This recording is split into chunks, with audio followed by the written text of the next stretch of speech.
আচ্ছা, গণসংযোগ কি আপনার এই শুধু এলাকা ভিত্তিক নাকি সারা বাংলাদেশ ভিত্তিক?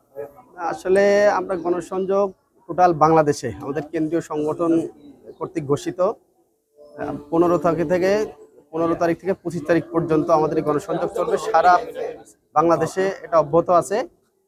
তো ইনশাল্লাহ আমরা এইভাবে এগিয়ে যাচ্ছি। টোটাল বাংলাদেশের কর্মসূচি, শুধু আমাদের নাই, আমাদের কেন্দ্রীয় কর্মসূচি আলোকে আমরা কাজ করি।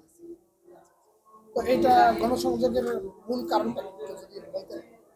আসলে বাংলাদেশ জামাত ইসলামী একটি গঠনতন্ত্র এবং গণতন্ত্র ইসলামী রাজনৈতিক সংগঠন। এই সংগঠনে আসলে আমাদেরকে আমরা অনেক কর্মসূচি নিয়ে সামনে এগোই। বিগত 17 বছর আসলে আমাদের কোনো কাজ করতে দেওয়া হয়নি, তারই আলোকে আমরা মানুষের কাছে পৌঁছাতে পারিনি।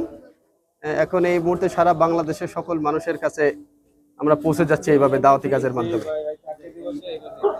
তো এভাবে আমরা টোটাল আমাদের কেন্দ্রীয় কর্মসূচি উপলক্ষেই আমরা কাজ করতেছি, এবং এই কাজ উপলক্ষে বাংলাদেশ জামাত ইসলামী কি কাজ করে এটা আসলে মানুষকে আমরা বোঝাতে চাচ্ছি। মানুষ থেকে আমাদেরকে দূরে সরানো রাখা হয়েছিল, তো আলহামদুলিল্লাহ আমরা এখন আল্লাহর রহমতে ওপেনলি কাজ করার সুযোগ পাইছি এবং কাজ করে যাচ্ছি। এটা কেন্দ্রীয় কর্মসূচি উপলক্ষে আমাদের এই কাজ চলমান থাকবে ইনশাল্লাহ।